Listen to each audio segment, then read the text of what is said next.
The British Connection season links up with Mike Leigh once more now on Film 4 as he assembles an exceptional cast including Timothy Spall, Alison Steadman, Jane Horrocks, David Thewlis and Jim Broadbent for one of the writer-director's warmest works, going behind the curtains to reveal the real characters that lie beneath suburban stereotypes.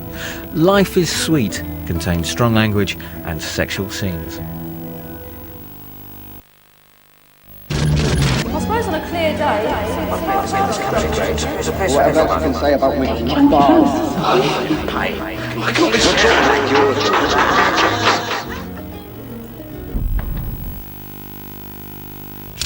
There were pressures put on us with Life is Sweet before we did it to think very seriously about having American stars in it.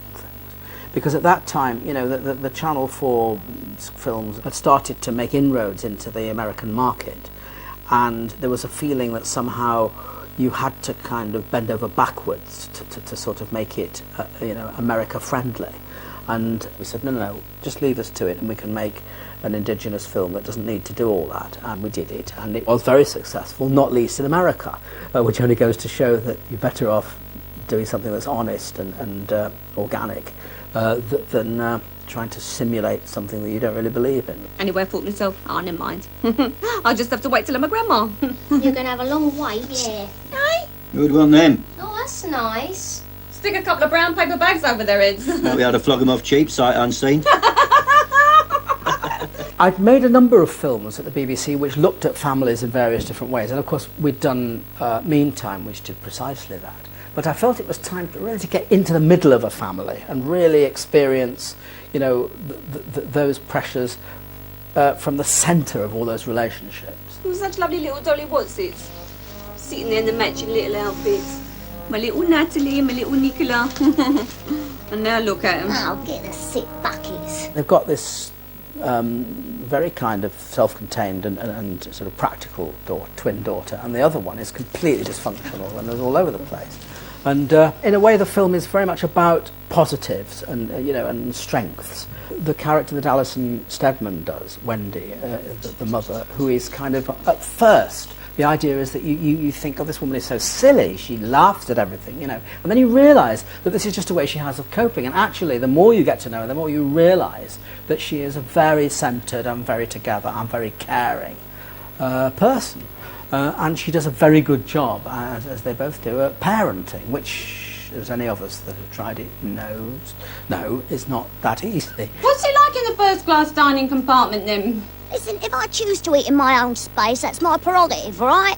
Hey, do you want a glass of low-calorie H2O? Just leave her alone. But then there are these other forces outside. I mean, there's this extraordinary character created by Tim Spall, Aubrey the restaurateur. I mean, there are people like that, and we know people like that, you know. I mean, the guy is completely sort of manic, and quite a lot of them are actually in the catering trade. I mean, we spent a lot of time looking at chefs, and I mean, they are the most, and I'll be lynched for saying this, but they are the most manic, neurotic collection, because it's all about, you know, now, hot, cook. It's got to be delivered now. It's not a kind of thing that you quietly ponder. So it informs the way people are, and he is one of those kind of chefs that then decides to open his own restaurant.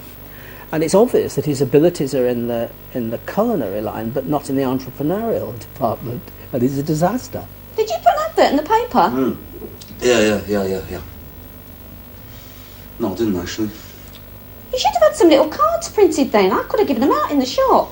Yeah, I didn't want to attract the wrong sort of people, you know. Oh, charming. Oh, thanks very much, Aubrey. By the way, all the recipes that are in the film are feasible, because we invented this great long list of comic recipes, Tim and I, and then we tested them with a professional cooking lady who threw out the ones that simply weren't technically feasible because this or the other would coagulate or whatever. So they're all feasible, even though they're disgusting. And then we have duck in chocolate sauce. Yeah. Tongues in a rhubarb hollandaise. No.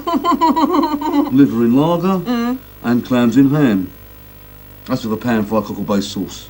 Yeah. The film really is about positive things, and it makes me very cross, as it did at the time, when people say, oh, this film is kind of so negative and it's sort of such a dismal picture, and of course it's nonsense. I mean, it is, I hope, but it's a film that, you know, simply should inject you with a sense of what living is about.